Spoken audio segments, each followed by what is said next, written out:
What is the rate of return on the Louisiana Purchase? By David Howden and Danielle Fernandez Renaud Atienza. An Audio Mises Daily, narrated by Keith Hawker. Everyone loves making a buck, including governments. Unfortunately, the reality of many great deals, especially in the history books, has today been inflated to mythical proportions. While most countries throughout history expanded their frontiers through peaceful trade or the spoils of war, the United States purchased much of its land, mostly from foreign governments. Today, several of these land purchases are immortalized as great financial coups for the country. Of the great land purchases, the three most famous are the purchase of Manhattan from the natives in 1626, the Louisiana Purchase from the French in 1803, and finally the Alaska Purchase from the Russians in 1867. Each of these transactions shares in common the fact that they were voluntarily agreed upon by the parties directly involved, and that the sums involved are paltry by today's standards. Historians debate whether the natives that sold Manhattan to the Dutchman Peter Minuit understood the concept of private property in the same sense as European merchants. The surviving documents for the purchase of Manhattan show a completed contract with no ensuing bloodshed or hard feelings on either side. The problem with reckoning costs in historical terms is that it compares apples to oranges.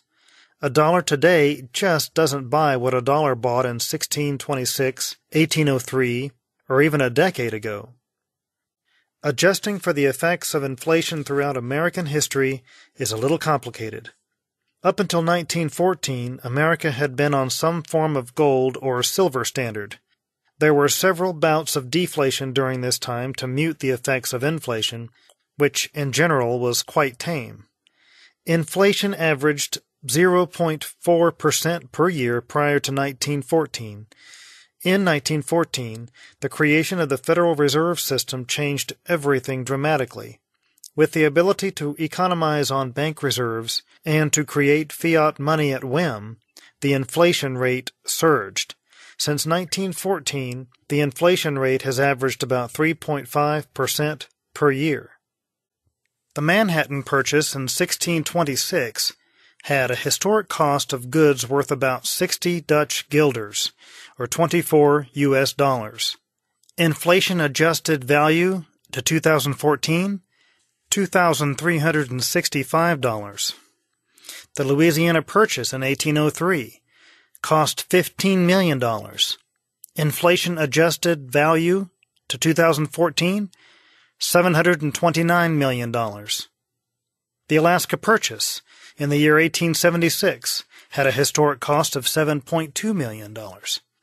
Inflation-adjusted value in 2014, $261 million.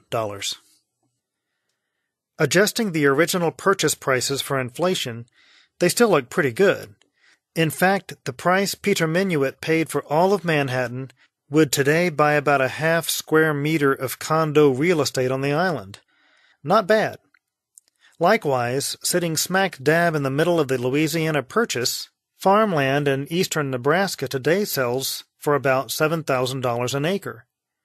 The United States government bought roughly 53 million acres in 1803 for the same price as 100,000 acres of Nebraska farmland would cost today.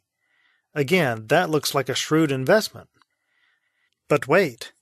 When these tracts of land were initially purchased, they were undeveloped. It would take some time before the pioneers, capitalists, entrepreneurs, and settlers arrived and started to make improvements to the land. Land in Nebraska or Manhattan is now more valuable because of the infrastructure improvements, highways, canals, utilities, and other services that were made throughout the centuries. This allowed the land and people to be more productive. Agriculture, such as dominates the eastern Nebraska landscape, has experienced productivity in leaps and bounds over just the past decades. Wheat yields, which averaged less than 1,000 kilograms per hectare in the 1950s, have increased to over 2,500 kilograms per hectare since the mid-1990s. Advances in mechanization, fertilizers, irrigation, herbicides, and methods of planting have all had the effect of increasing what we can harvest from this land. In 1900, 38% of the U.S. labor force was still employed in agriculture. Today, the figure is less than 1%. There was virtually no productivity on Manhattan Island at the time it was purchased, and thus of less value. Today, 388 years later, and much work by hundreds of thousands of people, Manhattan has been transformed from a wilderness into a global financial center. Adjusting the purchase prices for inflation for these 3 tracts of land is a good start, but it still compares apples with oranges. An acre of rocky, uncleared Nebraska land in 1803 is just not the same as a tilled, fertilized acre of farmland today. To see if the prices paid centuries ago were reasonable, we need to determine what the same land is worth today. This will allow us to see what the return on the original investment has been.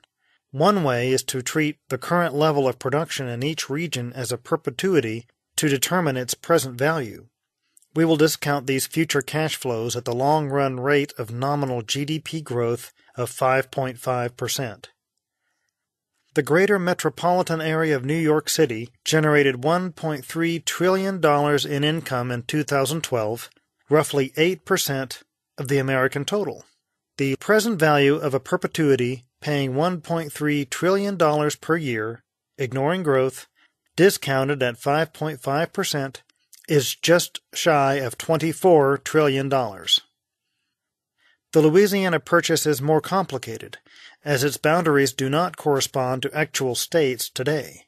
If we include states that have at least half of their area within what was the Louisiana Purchase, Montana, Wyoming, Colorado, Oklahoma, Louisiana, Arkansas, Kansas, Missouri, Iowa, Nebraska, South Dakota, North Dakota, and Minnesota, we find that their combined output is roughly $1.7 trillion, or 12% of the total American GDP. The present value of such a perpetuity, again ignoring growth for simplicity, discounted at 5.5%, is about $30 trillion. Finally, we get to Alaska.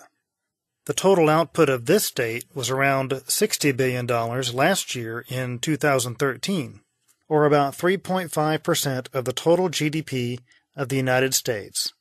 This perpetuity is worth around $1 trillion. So how good were these original purchase prices viewed with the benefit of hindsight? We can answer this by comparing the present value of their current output with their original cost. The Manhattan Purchase in 1626 had a historic cost of $24. The present value of current output from that land is $24 trillion. The rate of return, 7.4%. The Louisiana Purchase in 1803 cost $15 million. The present value of current output there is $30 trillion, having a rate of return of 7.1%. The Alaska Purchase, 1876. The original purchase price was $7.2 million. The present value of current output from the Alaska landmass is $1 trillion, yielding a rate of return of 9%. While historians often give credit for these purchases to the foresight of the governments of Thomas Jefferson and Ulysses S. Grant, in reality they haven't paid off as well as one might expect. The Louisiana Purchase in particular has only returned about 7% once we adjust the figures for economic growth since 1803. The Purchase of Manhattan hasn't fared much better, and the figure would even be worse if we were to include only output produced within Manhattan instead of the greater New York metropolitan area. All 3 purchases experienced fairly standard rates of return compared to what the general American economy has been able to generate. By all appearances, instead of being wonder investments, they are just par for the course. In comparison to many investors, like Warren Buffett, for example, these returns are downright dismal. To be fair, there are intangible benefits to each of these purchases not apparent in the objective numbers. Manhattan provided a trading foothold in the New World. The Louisiana Purchase secured the Mississippi River watershed, and with it removed the ability of Napoleon and the French from halting the westward advance of Americans. Finally, Alaska has suffered from centuries of public ownership of its lands, with heavy-handed regulations stopping entrepreneurs from developing its resources and putting them to good use. This exercise demonstrates the dangers inherent in looking at historical transactions and thinking of them in modern terms. Not only is adjustment for inflation necessary, it may be insufficient, as improvements to productivity still create a comparison of apples to oranges. The real value and relevancy comes by adjusting historical amounts by economic growth. Only in this way can we grasp how profitable certain ventures have been. The Mises Institute hopes you have enjoyed this audio Mises Daily. For a world of free market literature, media, and discussion, visit Mises.org.